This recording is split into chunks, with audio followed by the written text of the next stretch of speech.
So, without further ado, first let me introduce Duncan from Oppenheimer. We'll say a few words. He's our partner, and we're really thrilled to be really doing a partnership today with him. Great. Thanks, Frank. Great. Firstly, I'd just like to say how fantastic it is to be here in Victoria Falls. My name is Duncan McFadden, and I head up research and conservation at Oppenheimer Generations. This partnership with AWEI, and I mean, it really is fantastic as it fits very importantly in our strategy. It's a big pillar, wildlife economies, and unlocking inclusive wildlife economies across Africa. As I say, we're not here just to have a fantastic function, which we certainly will have, but it's to showcase what we're doing in terms of wildlife economies in Africa. I'm very confident, and I'm delighted for us to be partnered with African Wildlife Economy Institute and Shangani Shangani Ranch. I mean, which I really believe is the model for Africa. It's a combination of cattle, wildlife, and of course addressing that triple bottom line, the economics of doing it. I'm a strong believer that for wildlife to persist, for environmental wild areas to persist, it has to have value. And this is all about creating that value. Whether it be carbon credits, biodiversity credits, whether it be tourism will always be a big player, and being here with Randani, we certainly see the potential that Victoria Falls has from a tourism point of view. But we've always found it strange that we live in a country with an abundance of wildlife, and yet you go to a supermarket in South Africa, you will find beef, pork, chicken, and you'll find none of the indigenous animals. Again, sustainability is key.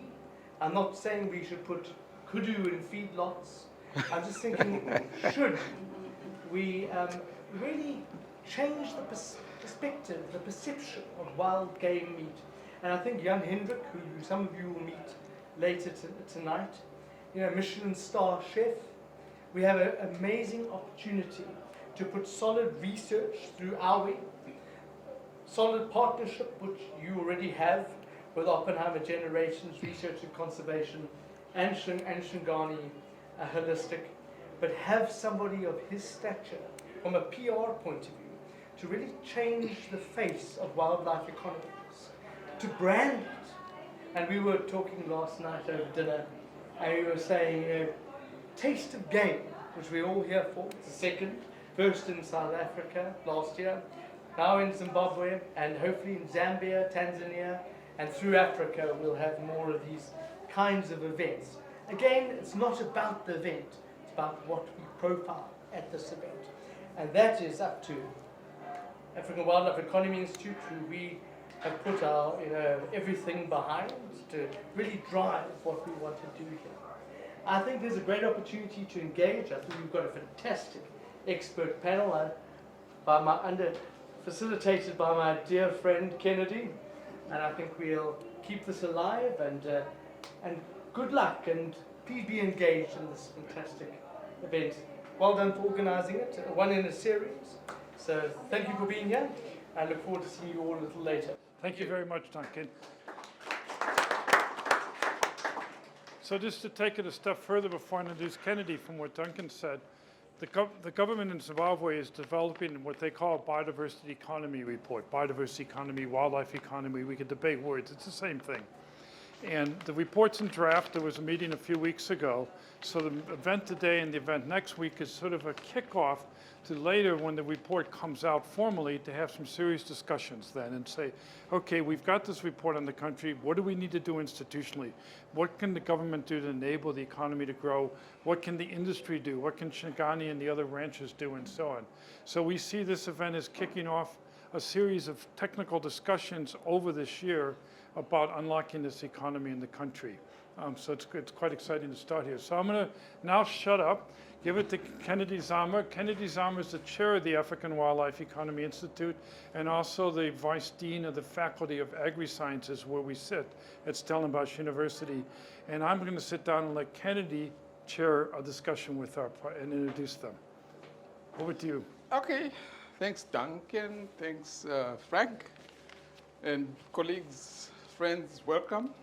As Duncan said, we met some of you in Joburg for the first events of this nature, and this is our second one. And what a place, to have it. And on what a day. I mean, this is Africa Day, huh? And if anybody visits their website, they're talking about the theme this year being, I like the way they put it. They said food insecurity and malnutrition, rather than say food security and nutrition, which everybody says all the time. So I think they're trying to make sure that it rings a bell. And then what we're going to do today hopefully can feed into that. Like Duncan is saying, we have this wonderful resource, plants and animals in the wild that we need to use, and we're not doing that. And yet we have, the twin problem of food insecurity and malnutrition.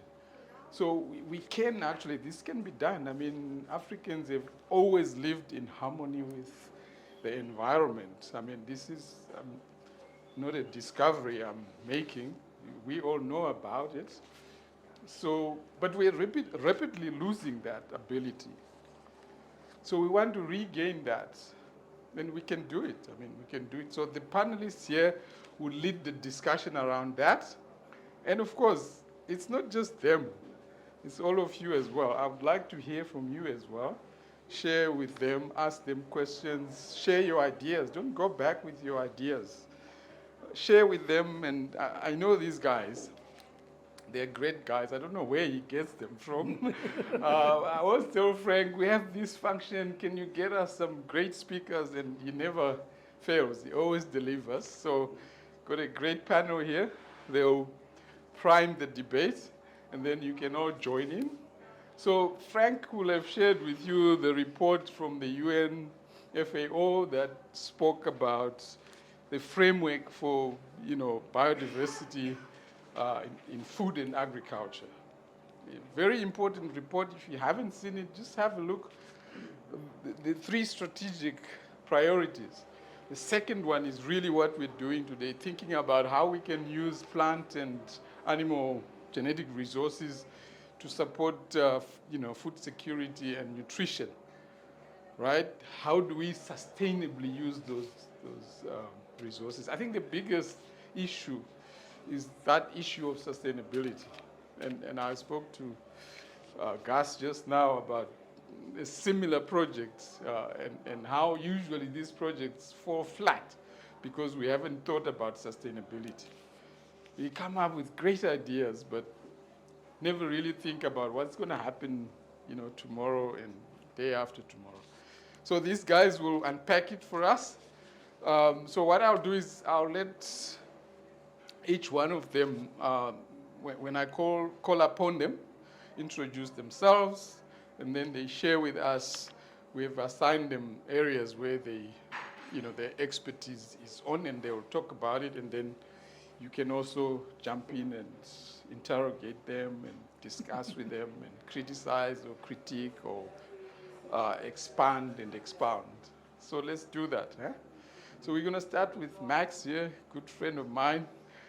We shared the stage again in Joburg, and he's here with us again. So he will share. I don't know when we'll ever go to this famous ranch because that's where it's happening.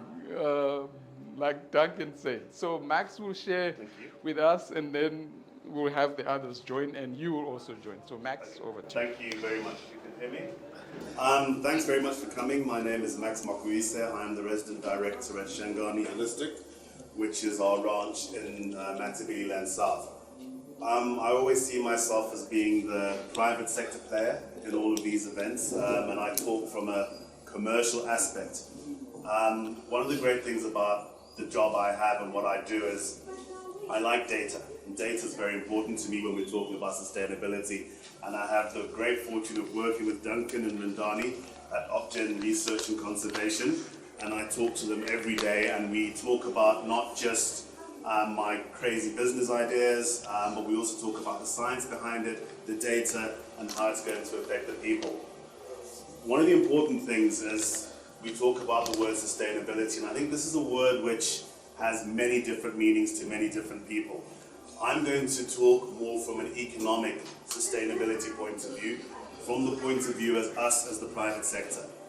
We sit in a wonderful ranch. We're lucky to sit in a wonderful ranch with an abundance of wildlife, but we also have cattle.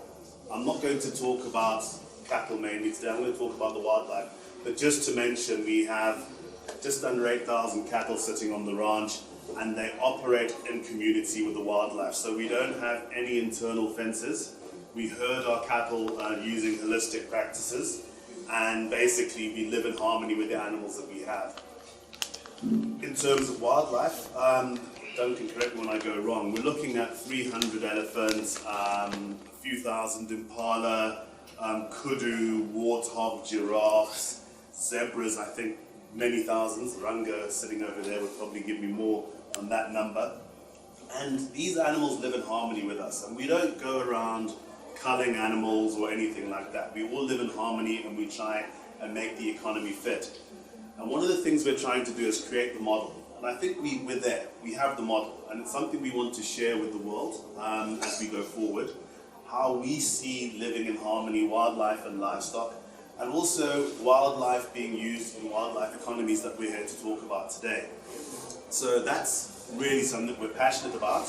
We're not going to hide our data. We're not going to make this something that we do and nobody else on this planet does. It's something we feel we need to share. We need everybody to be in on this.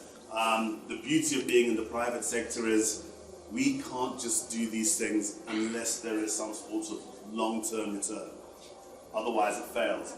And I think that's why I talk about the differences of what is sustainability. You may find in certain circles that sustainability is the communities feed for 2 months or 2 years or 5 years. The project ends, people disappear, and then come back to that same community, and there might be a rusted billboard of a project that happened many a year ago. Lucky with us in the private sector, we're long-term investors. Our shareholders are very committed to what we do. It's beautiful that our ideas and our theories are aligned. So we're going to be here for the long haul, but make no mistake, it has to be economically sustainable. It's not about profiteering, it's about sustainability. We want this project to still be there within the next 15, 20, 30 years. So that's important to us. So how do we do it? We have the privilege of having a research unit on ranch, and that research unit under Duncan's control, led by Peter Makumbe, who's sitting down over there. They do a lot of work on where the animals are, where they're grazing, what are they grazing, what are their numbers. We also have young Luke in his wonderful bow tie sitting there, who also goes around the ranch looking at all these things. Ranga and Peter are together as well, doing all of that. And we have Batsi as our cattleman, my best friend, and Moo over there, who is our holistic manager, to make sure that we're not just looking at land, collecting data and saying 1 + 1 is 2. She's the human face of everything that makes sure that we're not really doing bad things. So that's basically what we have at the ranch. And we look at what ways can we interact with our communities. I mean, obviously there's fences, but the animals go backwards and forwards, and we don't try and hoard all the animals or want to keep them with us. We want the communities that are around us to work with us. But there's got to be some form of win-win situation. From a commercial point of view, as a private company, it's very easy for us. But what do we do with the guys across the fence, the smallholder farmers, some of whom have lived in these areas for many a year and don't quite see the animals as some form of income producing capability? We don't want a situation where we tell them the value of the animals and they just go and, excuse the word, bludgeon everything inside. We don't want that. It's got to be sustainable, populations have got to thrive, and communities have got to benefit. So that's basically, in a nutshell, the direction we are going to be taking, or we are taking, I should say, with this whole thing. I don't know if I need to go into specific details, but suffice it to say, it's about communities working together, and we are part of a community, we're not an island, and making sure that wildlife economies grow. We'll have Taste of Game going on this evening later on, and the meat you will find is unbelievable. But as who was it? He said, Duncan said, you can't walk into Woolies or Checkers or whatever it is and find kudu steaks and impala steaks. We've got to get to the point where we can, but in a way that they're not just a flash in the pan. For this season, there'll be kudu steaks, and there'll be none next year because we've eaten all the kudu. And that's basically where I'm going to stop at this juncture, and maybe when the questions and answers come, say a bit more. Thank you very much. Thanks. Okay, thanks, Max. I think what I'll do is I'll just give all the speakers, their turns, and then after that, we can have a bit of a discussion, right? So who's coming next between the two of you? Chanda, Gus? Okay, Chanda, the floor is yours. She's just from across the river, and she comes from the producer organization. So from the individual rancher to the global picture from someone who's running an organization. She's the operations manager. So floor is yours. Thank you. So as has been mentioned, my name is Chanda Mwale. I am the operations manager of the Wildlife Producers Association of Zambia. And what we are is we're a membership-based industry association. A lot of what we do is in our name, Wildlife Producers. We're basically an industry association. We're trying to, as we push the agenda for a wildlife economy in Zambia, we're trying to make sure that we are not focused on only one component of the wildlife economy. There are a lot of other sector players who could be involved. We have obviously the ranchers, but we also have the people who are involved in the auxiliary industries, the people who can own butcheries, the PHs who can go on the ranches, the people who can collect this meat and make sure that we have vet services, the people who move the animals from ranch to ranch. So we exist as an industry association trying to drive the agenda. Our main, our overall objective is we're trying to grow the wildlife economy in Zambia. Do that through various ways. Primary is the lobby and advocacy. Why is lobby and advocacy important? We need an enabling policy environment. We need it in such a way that it's the very foundation of what we're able to do. It needs to make economic sense for more people to get involved in ranching, for more people to have butcheries that can sell the kudu, more people to be able to move animals from ranch A to ranch B. So we do a lot of lobby and advocacy with the government of Zambia. In order to lobby and advocate, we need to have the numbers, we need to centralize the data. So the other thing that we do is, as an industry association, we work on centralizing data from our industry. Most of this from our members, and right now we're sitting at about 60 ranch members, and that makes up maybe 40% of the total ranches within Zambia. So we're collecting data from these people, what animals they have, how much land we have under conservation, how many people they employ, because the socioeconomics is also very important.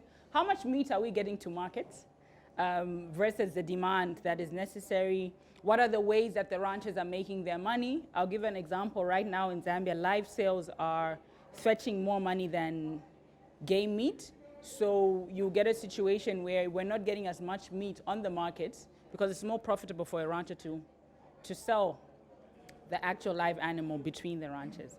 And why is that the case? We haven't had a lot of game or enough genetics flowing through the system. So there's a whole lot of science that has to also be done to make sure that the industry is sustainable. So we centralize data, we lobby and advocate, we centralize data.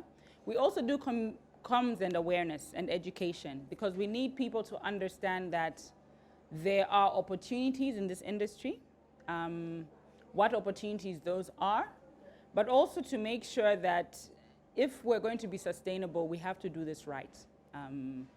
I think having a ranch is one thing. Ranching well and sustainably is a completely different thing. And responsible ranching is also another thing. So we make sure that we're spreading the message. We're partnering with other institutions that do legal game meat campaigning, because eating game has been a part of Zambia's history since. But a lot of this meat that we have consumed as a country is from national parks. A lot of it is illegal, a lot of it is poached meat.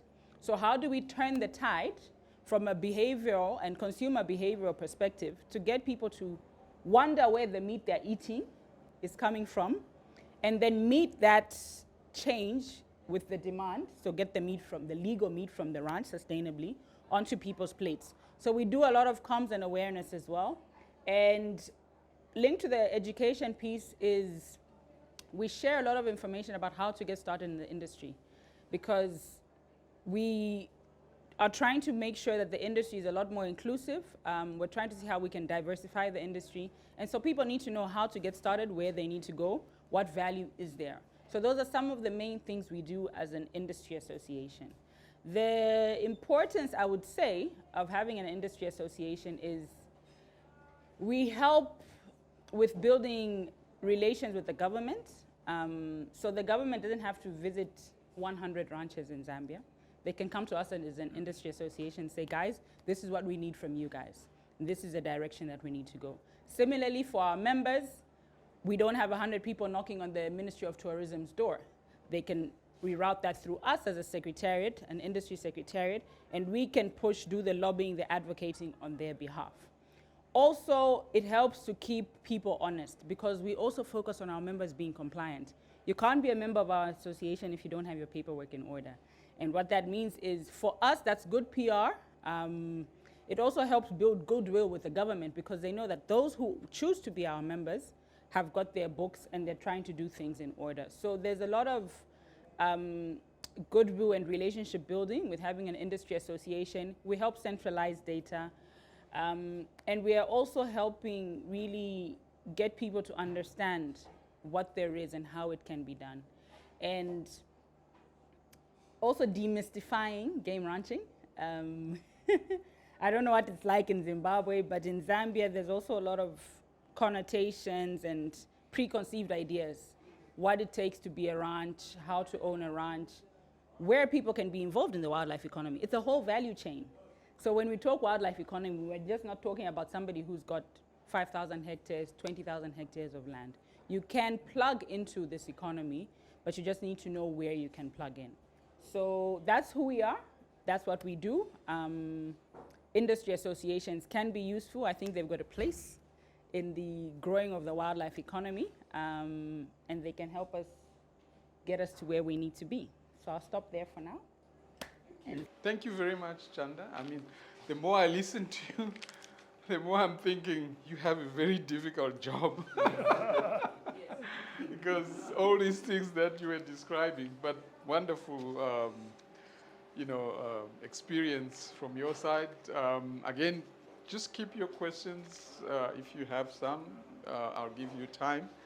So we've moved from a private individual rancher to, a bigger picture. But we're going to switch gears a little bit, because it's not just about animals, it's also about plants. So Gus here is going to give us a perspective from that side. Okay, so Gus, the floor is yours. So my name is Gus, and I've been involved in working with indigenous plants in Zimbabwe for the last 30 years, both from a private sector point of view, from a conservation NGO point of view, and more recently, just from an educational point of view. I have a YouTube channel called African Plant Hunter. If you've never seen it, I'm talking about indigenous plants.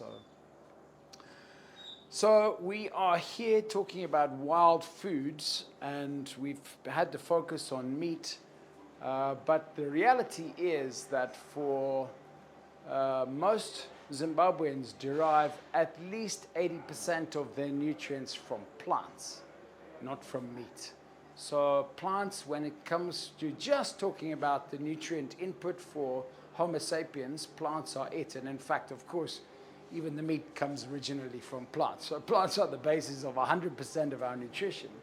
But they weirdly don't get anything like, especially when we're talking in the wildlife context, they don't get anything like the degree of policy attention that wildlife gets.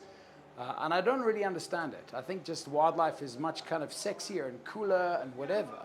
And, it moves around and it looks pretty and there's just a plant. And people don't really talk about plants. But I mean, let's just think about plants and where they are now, where they have been historically. So 150 years ago, most people in Zimbabwe got most of their nutrients from plants and they were wild harvested. There was almost no cultivation at all.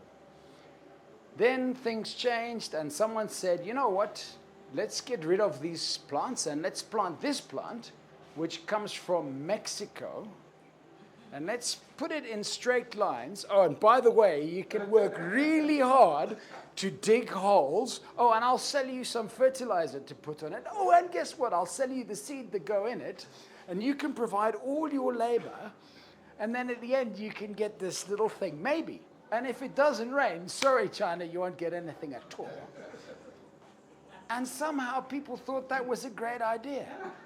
That's amazing. Yes, let's totally do that. That's a win-win. I will clear all these plants which have been ecologically adapted for thousands of years to grow perfectly there in that climate. I will remove them. I will replace them with this plant, which you will sell me the seed for, he will sell me the fertilizer for, and I will provide unending, back-breaking labor to plant, and I'm going to be happy. And that's what's happened. And we've actually destroyed, I mean, if you look at the status of biodiversity, which is obviously the basis of the biodiversity economy in Zimbabwe, the biggest source of loss of biodiversity has been clearing native vegetation for arable agriculture over the country. That's the biggest source. We say, oh, isn't it terrible that people are cutting trees for firewood? And isn't it terrible that people are doing other things? It's nonsense. It's tiny. What has destroyed biodiversity in this country has been clearing land for arable agriculture. Now, if you were clearing land for arable agriculture and you were getting lots back from it, which maybe is the case if you're a tobacco farmer, then there's an economic rationale. But for most people who live in most of this country in dry, arid, fragile ecosystems, there's nothing good about it. There's no positive outcome. It's just a disaster. Some years it's less of a disaster, and some years it's a total train wreck. But it's pretty much, however you look at it, it's always a disaster. And the guys who are rubbing their hands together are the ones who make the seed, and the ones who make the fertilizer, and the ones who make the tractors, and all those guys are happy. Of course they are. And by the way, the ones that supply the food aid at the end of it because you didn't grow anything. But the farmer is just standing there going, my way, this doesn't look like it's working. So, but that's the system, and we've got ourselves into it. And it just continually amazes me that we've allowed this to happen. And nobody's ever stuck their hand up and says, but surely this doesn't really make sense. And I pose the question to you. I've got my own opinions on it, but I think as a discussion starter, I'll just pose the questions to you. Why do you think that has happened? What has created? Because it seems to me that an indigenous plant, where I don't need to buy the seed, I don't need to buy the fertilizer, I don't need all these endless hours of back-breaking toil to cultivate it and grow it, it's just there. It seems to me that it's a much more sensible use of my time and use of this land than cultivating an arable crop from somewhere halfway across the world. It also seems to me that I would be much healthier if I got my diet from, we've got 6,000 plants in Zimbabwe, species of plant. Probably nearly 400 of them are edible. We eat mostly 2. Maize and wheat. That's where we get most of our nutrition from. Bit of soybeans. That's it. And by the way, not one of those come from Zimbabwe. So none of them. So I would be much healthier. You would be much healthier. Sadza, I hate to say this, from maize, is not actually good for us. It's a disaster. We are poisoning ourselves. Slowly, but irretrievably, we are poisoning ourselves by eating that. Because we don't treat it right. And we're just starting to see it now. I bet if I asked anyone here 50 years ago, if you could imagine, transport yourself back 50 years, if you knew anyone with diabetes, if you'd even heard of diabetes, and I bet you'd all say no, But I bet if I ask you now, every single one of you knows someone with diabetes, and probably at least 2 or 3 of you have got diabetes or early stage diabetes. Why is that? Because we're eating the wrong stuff. And it's not good for us. So that's my question. We've got all these plants around us. We can be harvesting them. We used to harvest them. We used to harvest nothing but them. And now we've changed and we don't do that anymore.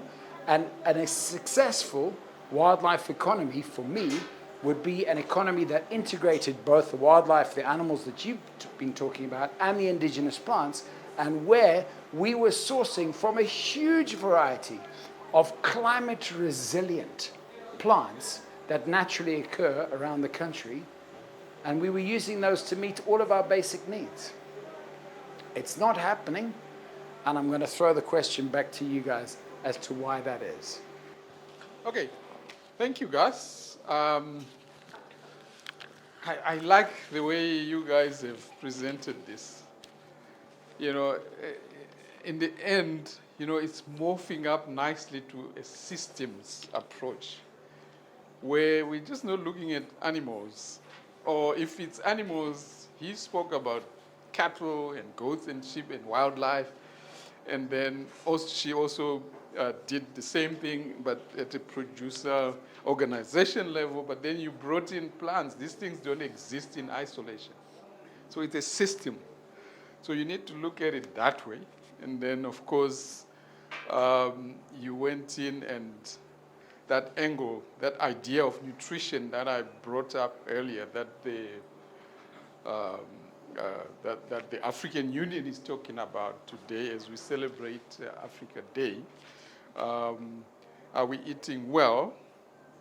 Are we poisoning ourselves? You know, and I'm sure if any one of you in the room is a maize farmer, then you didn't like his presentation because he pretty much went after the maize value chain. But I would have loved if there was someone who could also come up and say, no, you were wrong, Gus. We are here for this and that and that, and generate some debate, but that's for another day. So you can see a picture starting to emerge, and I'm hoping you're salivating to jump in. But before I do that, Frank, would you maybe want to summarize? Because we have one panelist who didn't make it. Marietta from Pretoria didn't make it, but she sent you know, her thoughts to us, and Frank can just say a few words in terms of what her thoughts If I can figure out how to put this and I hope you do justice to, you know, her ideas. I'm sure you will. And then after that, we can start to open up the debate. And yeah, Okay. So over to you, Frank. Martha works on the game meat industry in South Africa. She's based in Pretoria, but her passport expired and she wasn't able to get it renewed.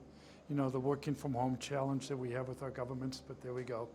And so one of the things I talked to her about, and she wrote a note for us about this, is how do you get the standards right? So you're talking about sustainability, you're talking about responsibility and so on, and there's a need for standards, there's a need for regulations. South Africa's tried, and the people in the wildlife ranching sector for years, to get a regulatory framework out of government, and it hasn't come yet. It's complicated and it hasn't come. And South Africa has this sort of, they call it 2+9 problem. They've got 2 ministries, one in environment, one in agriculture, plus 9 provinces that all have a piece in this wildlife ranching sector. And so the regulatory framework hasn't quite happened. So don't look south, let's maybe look north for some guidance rather than south, because it's taking a long time there. And so that's worrying. You know, you do need a proper regulatory framework, but her argument is that the industry can step forward and do it themselves, and self-regulation can be really important. And there has been a development of a game meat standard that's ISL certified, International Standards Organization. The Australians have been involved with it, the South Africans have been involved with it, but it's sort of dropped now. And so Chanda and I have talked about this too. While you're waiting for your government to sort of put up enabling environment, the industry itself can sort of enable its own environment by getting standards up and reporting transparently to the government. This is how we're trying to be responsible. Your point about being public with the data and so on. So I think that's the message from Maretta, is that we do need an enabling environment of regulations on this to promote sustainability, inclusivity, and so on. If the government's slow, carry on. Industry can step in, and eventually it'll get sorted out. So don't wait for the government to solve the problems. Work with the government, but carry on. And the call is that the industry should self-regulate and be very public and transparent, even like your membership, which is an interesting point. So that's what came from her. Okay? There we go. Thank you, In Frank. absentia. So what I'm going to do is now, just if you guys have any questions, I will entertain those. I also have some other pointers that I'll ask our panel to just expand on the issues that they raised. But let's go to the Duncan. Gus, is there anywhere in Africa where it is working in terms of proper utilization of indigenous parts? I mean, Marula maybe is an example. And where's it working and why is it working?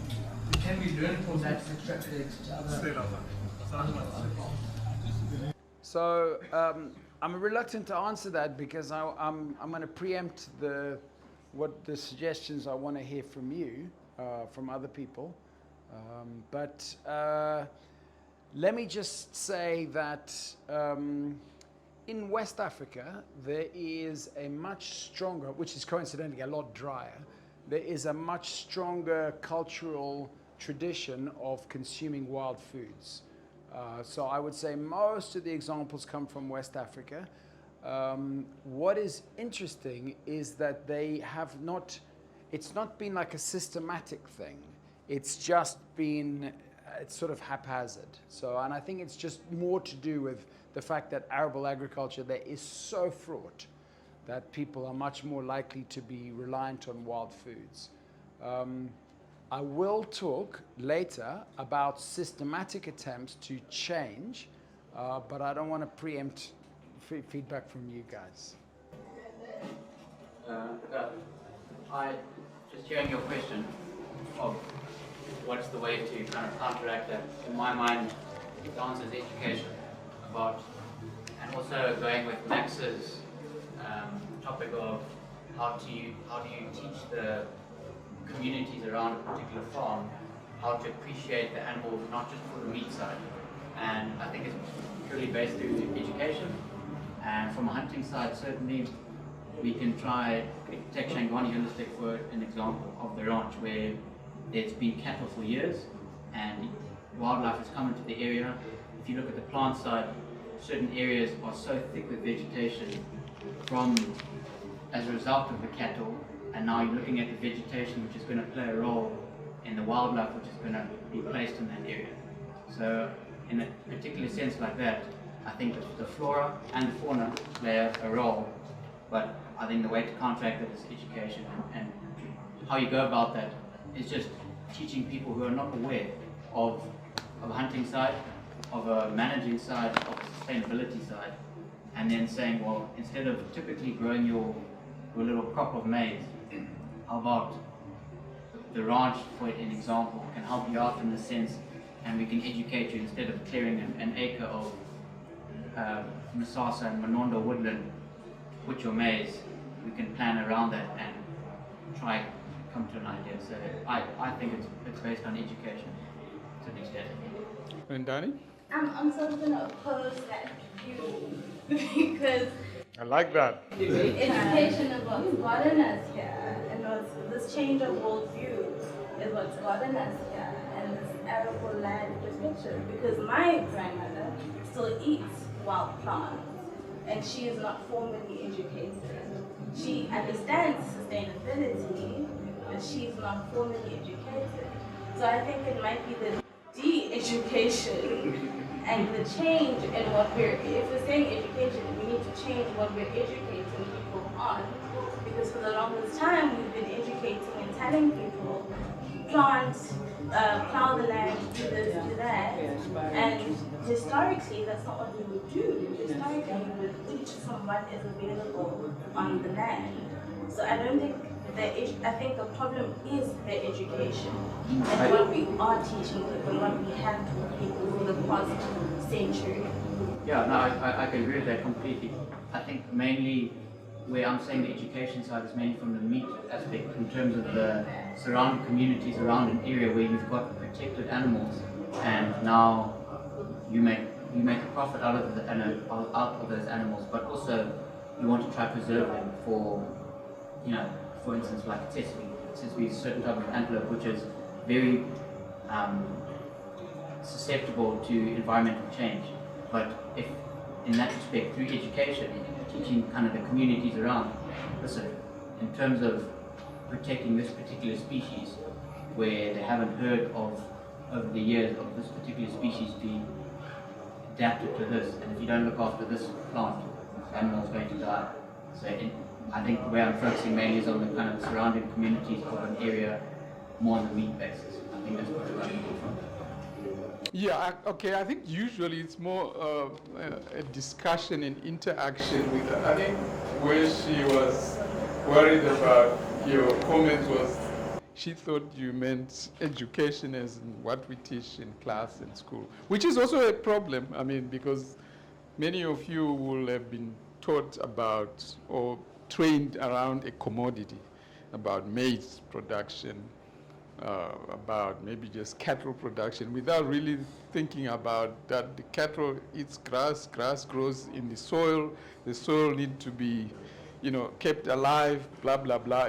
It's a system. So, okay, so before I come back to you, let's hear from gentleman at the back. Sure. Good afternoon, everybody. To answer the question about our wild foods harvested in other areas, and I would confirm that in addition to West Africa, Central Africa, they're very commonplace. So there's wild foods, wild plants that are harvested on a daily basis, sold in local, community, regional, and even the capital, Kinshasa, in those markets every day. And you can go to local restaurants and eat those wild products every day. So there are actually informal value chains that provide them all of the time. But I think it's also important that we make a distinction between wild foods of various kinds that are consumed locally and those that have commercial value chain opportunities. So there are very different sets of questions to be asked about those two different value chains, if you will. And just to give a shout out for Woolies, I bought springbok, blessbok, ostrich, and Woolies plenty of times. So it is there. Maybe not all the time, but it is there. Great. I think I like your point earlier, where you said you need to know how to attack the value chain, or where you get in, rather than just say, you can go in with one size fits all, because these value chains differ. So you wanna come in, and then I'll go back to the panel. They're itching to come back to. Hold on, I was going to touch on the commercial side of it. Okay. Is it the perceived commercial value that's not there for indigenous, plants and fruits and foods? Because there was a very fantastic scientist who sadly passed away, Ndoni Mkunu, who did a lot of research looking at comparing small-scale farmers, which are, certainly for me, perceived prior to this research as being non-commercial and not contributing hugely to the GDP, and compared to huge commercial farms. And she actually found that small-scale farmers were as commercially viable as these big, large-scale monocultures without the biodiversity angle. So maybe it's the commercial, what you've said, that maybe they're not looking at what the commercial value is, or don't have the right people saying, what is the commercial value of X plant? What is the demand? And maybe that's part of the problem. So I'd be very interested to hear your views on that at the end of this. Right. Duncan. Very good point there. I mean, there's always a lot of misunderstanding. And as he said, data, and I think you also mentioned that, collecting data and evidence is the only way to answer these questions. But I want to go back to the panel and just bring back a few thoughts from what you were talking about and see if you can just educate us as well. So I will nominate someone to respond, and then the other two can also come in. So the first issue I thought you could educate us on is, what do you really think? I think it relates to the question that he asked earlier to you. What are the low-hanging fruits, so to speak? So I'm going to start with you, Gus. What do you think, and then you two can also follow. What do you think are the low-hanging fruits in this space? The things that we can do very easily, go out there and put out an action plan and execute.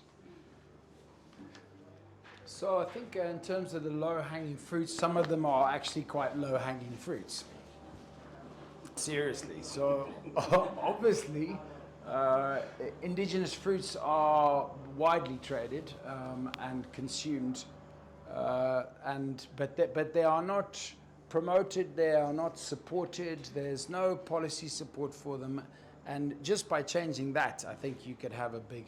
What we have seen, which is amazing, is the shift towards indigenous grains, which I'm absolutely thrilled about, because obviously they grow much more efficiently, and they are actually much better for you than maize. And the millets, the two millets and the sorghums, which are native to this part of the world, have had at one point been almost completely squeezed out, but now the Grain Marketing Board here actually buys them, and farmers are growing them, and there's an economic incentive. So I think those are the really simple ones. There's a few cosmetic products. Those of you who've ever heard me speak I'll always use this example because it's just so compelling. So forgive me if you have heard me say it before, and I know Kerry's heard me say it several times. But the most widely consumed skincare product in Africa, Max, you probably heard me say this as well, is Vaseline. Vaseline is petroleum jelly. Petroleum jelly is made from petroleum. Petroleum is known to cause cancer when you put it onto your skin. And every mother in Africa takes her baby and puts this known carcinogenic compound onto the skin of their babies. It's a horror show. It's a nightmare. And yet, almost all of these trees produces a fruit which has a seed, and in that seed there's an oil which you can use to replace that. So that's another very low-hanging fruit. You could systematically seek to replace an imported petrochemical that is toxic with an indigenous plant-derived oil that is sourced sustainably from biodiversity. That would be a simple low-hanging fruit. Okay. I'm talking about low-hanging fruits. I think basically one of the things which I think we've done away with, and Rindani touched on it in terms of education, is indigenous knowledge systems. I'm not going to talk at length about them because my expert friend Ranga, I'd ask you to possibly later talk about indigenous knowledge systems, because it's something he's always telling me about, and it makes a lot of sense. You know, one of the biggest problems I think we face at the moment is our small-scale farmers are not being looked at as primary producers. We talk about us as ranchers, we talk about big players in the market, and the only way we're going to really win in this situation, and I'm talking from Cape to Cairo, is if the numbers are there of people involved in these things. Various cultural things which are unique to certain countries. For example, in South Africa have done it quite well, but although they've overly commercialized it, maybe, and it's not necessarily linked back to small-scale farmers, is Zanguni Cattle. You know, I was in, sorry to say this, in Harrods a few years ago, and a skin, an Nguni skin with a felt underneath it, was going for £450. okay? We've got lots of Nguni and Koni cattle floating around with rural farmers in this area. What is happening to their hides? You know, we've got these, what are they called, the millennials running around, low-hanging fruit. They want to know source. They want to know that we're being environmentally responsible. They want to know that we're helping people. Yeah, and I'm coming cattle, and I'll come with skins as well. What about if we could take these things, but they're coming from small-scale farmers? You're helping the life of this small guy who's getting a better fraction of the profit that's being produced, and he's contributing to his life, and his life is improving. Those, for me, are some of the low-hanging fruits, and they're out there, but nobody wants to touch them. We want to commercialize everything on a large scale. Not us, we're not going that way. We want to touch communities and make their lives better because we want to be a small part of the whole as opposed to a big part of the whole, which is where most commercial sides are going. So that's my little 2 cents. Thank you, Max. Chanda? So, I mean, low-hanging fruit, linked to what you were just saying, is there is an increase, and also linked, so the indigenous knowledge piece, but also the increasingly conscious consumer is something we can really try and, let's ride that wave. So I was dying when he's talking about petroleum because I've been using, I've been using shea butter from West Africa on my daughter for her skincare. But when it's cooled down now, so it's when I'm not getting quite the kind of moisturizing I want to get. So just the other day, I bought a big jar of petroleum. I'm like, you know what, forget this healthy stuff. I'm going back to Vaseline, good old Vaseline. But all of this to say that we have a wave that we can ride on right now with, there's a lot of homecoming globally. You know, it's really, I mean, even in the US, there's a lot of just like coming home to Africa and the richness of our cultures, the richness and the diversity that we have here. And that from a marketing perspective, it's an easy sell. Lowest hanging fruit, because that's all we need to say. It's about homecoming, let's eat more of the natural stuff. Everybody's dying of cancer, forget the maize, eat the sorghum, eat less this, let's get some legal game meat, and let's wear belts that are made from Zanguni cattle. And we have it. Good, wonderful stuff. Good examples. Anyone with something that they want to add? Yeah? Low-hanging fruit? A couple of other low-hanging fruits, small grains, millets and sorghums to supplement school feeding programs. I think it's a very important opportunity. And to, again, complement the maize meal that's clearly being provided. And then the other one is, you know, talking about millennials. Quite popular in the US and Europe these days are things we call superfoods. And many of these NTFPs that Gus talks about have the potential, Baobab for example, as being labeled and marketed as a superfood. And I think more can be done with that. A lot more opportunities to be optimized there. Good. Anyone else wants to add on to that? Okay, so let me move on and ask you about this one. I'll start with you, Chanda, as someone representing a sort of lobby organization. So we're saying, what 2 things can the government do to facilitate the market for wild food?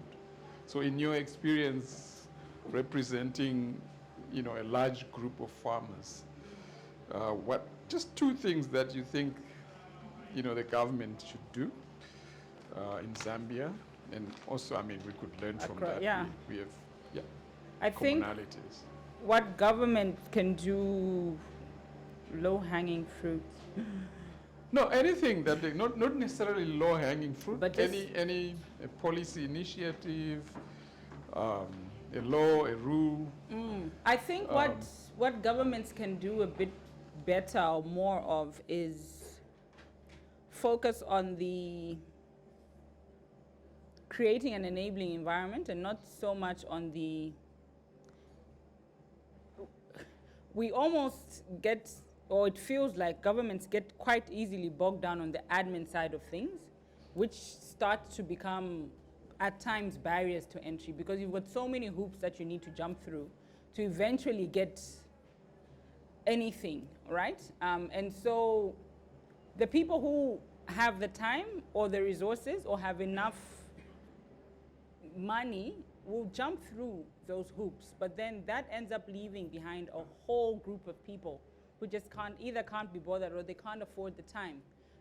So I think decentralizing and not being so focused on the admin, lowering the barriers to entry, I think governments could work, do a bit more of that to make it easier. Just ease of doing business. Let's start there. It's a big thing, but. Okay, deregulation. Yes, kind of. Okay. Can I, Max, Gus, can I be jump in? controversial? Yes, please. Government should do nothing. Honestly, I think the biggest problem we have on this planet is we try and give government responsibility for all these things, and they've got to sit there and try and balance it off.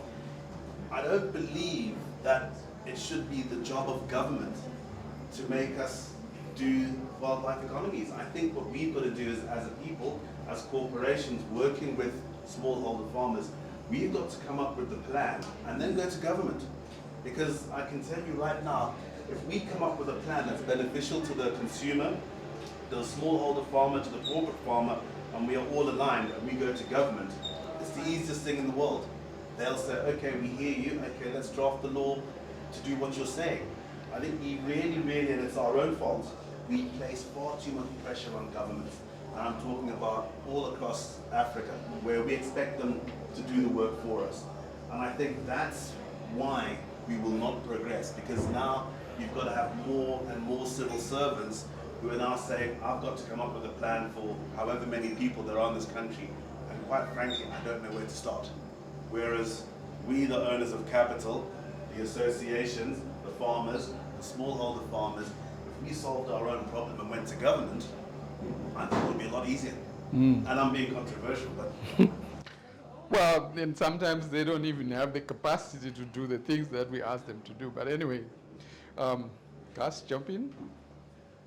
I mean, I agree that to a great extent, the best thing government can do is just walk away and just go somewhere else. That would be awesome. But I think in terms of the wild plants, there are many things that are historical that actually need to be undone. So we have a whole lot of laws in place that actively hinder the use of indigenous plants. For example, if I go and buy medicine which was manufactured in India, that's perfectly fine. If I go and buy a medicine that was made by a herbalist, that's witchcraft. Like, do you know we have a law in Zimbabwe called the Suppression of Witchcraft Act? It's unbelievable. So like these are things which haven't changed for a long time, and they do need to be changed. So I think the government, certainly when it comes to plants, they could do a lot positive to change the policy environment to make it more favorable, and also to switch people's perceptions. Because the biggest problem is our perceptions. We think that maize is good and wild foods are bad. That's what has to be changed, and that's a change that has to come from everyone, but the government is going to be part of that. So, and like Kerry said, school feedings programs would be a great place to start. I took a wild food porridge to a school feeding program and was told by the Ministry of Health that I could not provide it because it didn't meet Ministry of Health specifications. This is like 2,000 years of human evolution. Human beings have eaten exactly this porridge, but the Ministry of Health says it doesn't meet their requirement. What requirements? It was a requirement based on a blend of maize and soya, what they call corn-soya blend, and it must have exactly the same nutrients as corn and soya. Well, I don't want to get into that story. You want to add on to this point that we're debating now, right? Okay, go ahead. So no economy on Earth can exist without nature being healthy, without high biodiversity and a healthy environment, whether it's wildlife or any economy on the planet. So, and we manage land at scale through government policy. So where it has to change urgently is how government policies are developed. Because right now they're developed in a reductionist way, which creates these knock-on consequences. And organizations, when they develop policies, lack common sense, humanity. They meet short-term objectives with no regard to long-term consequences, and we just copy and paste. But people, economies, and nature are inseparable. So what I've been teaching is holistic decision-making, which my father developed, if any of you know my dad, where we make decisions in a new context, a holistic context, where we're always tying our social and economic stability to environmental health. I've been teaching it to school children a lot in the Wangi communal lands recently, so I've developed this material and simplified it, and trying to push for any government in the world to change how we want to start with an agricultural policy where they are tying the whole nation's physical and economic stability to ecological biodiversity, which means that then those farmers, those people, everybody will be making decisions that suit their unique and constantly changing social, cultural, economic, and environmental needs and problems. Yes. So it's vital that we educate children to teach their adults these new ways of making decisions, which enhances all of these things. I wanted to say from the audience, if you could also just identify yourself so that we get to know each other as well. So, Sarah Savory. Sarah Savory. I'm a holistic management consultant and educator. Are you in any way related to the famous Savory? Yeah, I'm his daughter. Okay. Okay. Infamous. Is he around at the... He left yesterday. Oh, okay. Yeah. All right. So a hand. Maybe before I go to you, yeah, I think you mentioned the issue of education, very vital. I think we started there earlier, so we're coming back to it. But also important point coming here on awareness, and she mentioned it earlier, behavior change. If we don't do that, then all these things we're talking about, we can forget about it. Because unless you change the consumer's behaviors, then they always opt for chicken over kudu, and maize sadza over whatever wonderful wild cereal that you can bring onto the plate. So we do have to work on that. And that's where perhaps, I think government always has machinery to do that, to do these awareness campaigns, because it's government.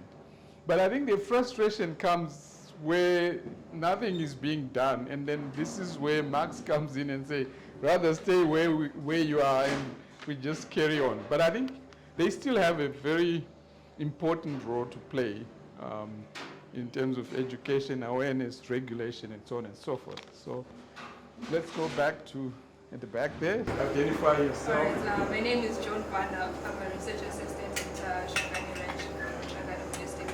So I think you've partially said what I also wanted to say. I also wanted to echo on what Gus said about the importance of the government in changing perceptions. Growing up as a child, there was an advert on the national broadcaster ZBC. It used to say that "Nxa ufuna imali lima," and that translates to "if you want money, grow maize or just farm." So I mean, from that young age, that's all I've known. If I want money, I need to clear all the indigenous plants and put this back-breaking labor into farming maize, and that's how I'm going to get the money. So I think it really speaks to the power that government has in terms of amplifying the voices of these smaller parties, maybe individual ranches or maybe community-based organizations. So government really has to amplify those voices.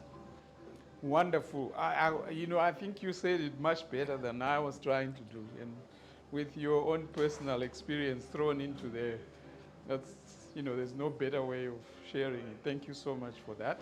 and it's coming from a young person, which makes it even better. So I'm gonna, unless there's someone who? Okay, go ahead. Sorry, yeah, my name is Kerry Farley. I work with USAID.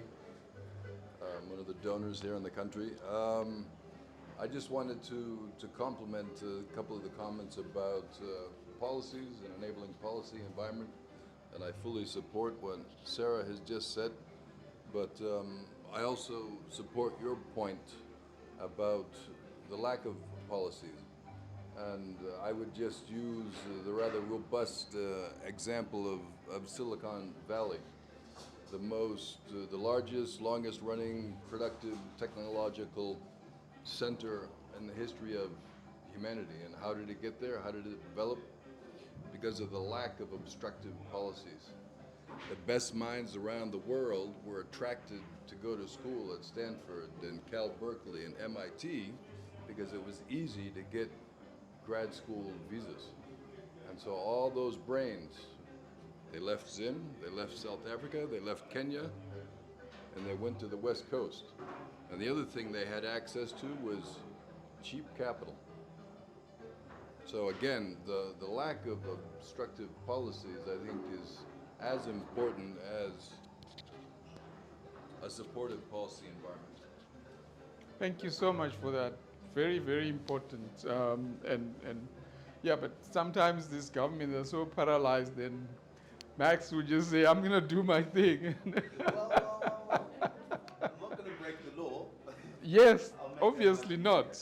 We don't want to encourage that. But there are laws that are there that are certainly, that don't make sense. The example you just gave, it's got this product and they've got this rule or legislation, and it just doesn't make sense. Yes, I was waiting to hear from you guys from Shangani. I'm Upenyumberi from Shangani Holistic, and I would like to say that there's an elephant in the room that maybe we're not really talking about. Maybe we're referring to inferring the politics. I think that the point that Max raised about letting the government is not ignoring them, but I think I can add that with the voice of many farmers, or the voice of many associations, or the voice of many conservationists, you can actually drive policy. The more they are themselves and united, they can drive, because the reality of it is that the politicians will always go where the numbers are. Thank you very much for that. I'll put it right back to you because that's your area, I think. So you want to comment on that? It's a controversial comment, but yes, 100% agree. I think one of sort of our shortfall, or something that plagues general conservation area, is just the lack of unity. So everybody wants to go and knock on the minister's door, and he has 20 people knocking on his door. When we have pretty much, there's certain parts where we're quite aligned. Let's agree that we're going to put all 20 NGO voices behind this particular issue until it comes to its logical end. Okay, fine, let's do it. We drive that, we get it to its logical end. However, there's all the internal politics, and in my father's tongue, there's a saying, where there are people, there'll be politics. And so there'll always be those factions, unfortunately. But that's really what we need to do. Let's just get it together, and then we drive, we push. Right. This is really getting exciting, but we're running out of time, so I want to just do two quick ones, and then we ask Frank to wrap up, and then you can see there's life downstairs there. But Sarah, you can go ahead. Yeah. I just wanted to add to what Mupenyu said. Throughout history, until there's enough pressure from enough of the public on government, policy doesn't change.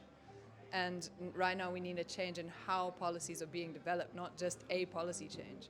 And it's not just Zim or African policies that are changing, it's global.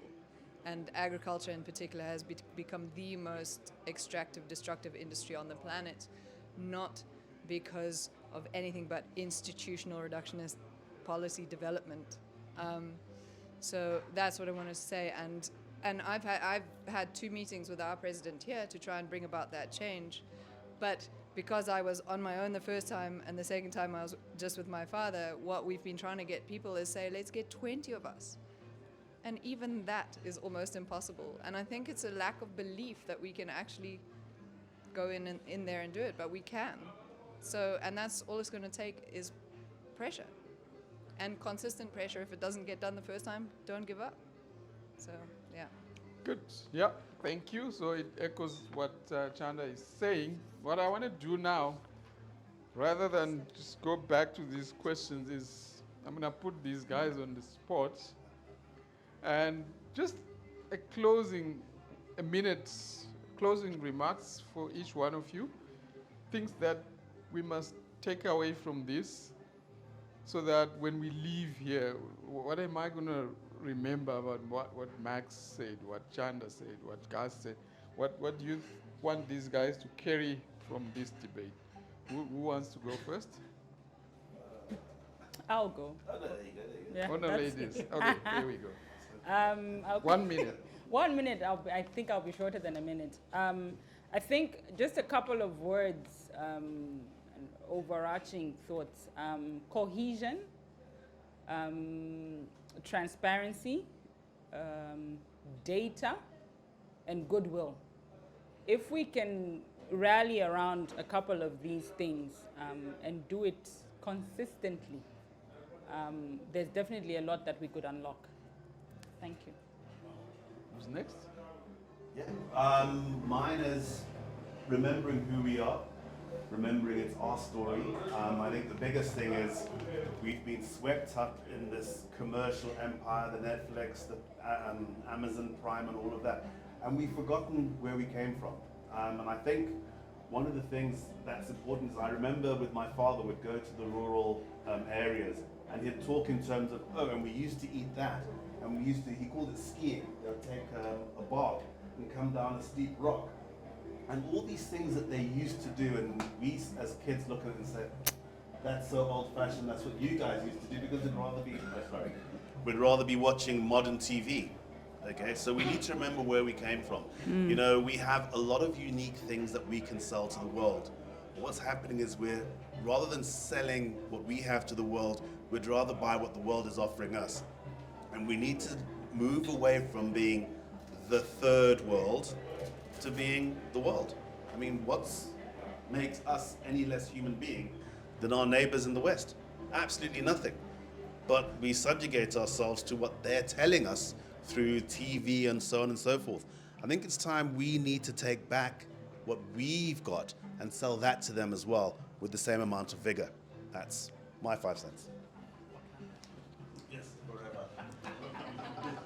Thanks, Max. I think you're absolutely right. And just to further build on that, I think we need to recognize that this is a process that, in a way, is starting to happen by itself. There is a reawakening of kind of our traditional cultural values and beliefs, and a recognition that maybe actually a kind of solid Western diet and Western agricultural system actually is not that great. But if we leave it to happen by itself, I believe it will happen, but I think it will take a long time. And I think if we all stand together and say, you know what, let's make it happen.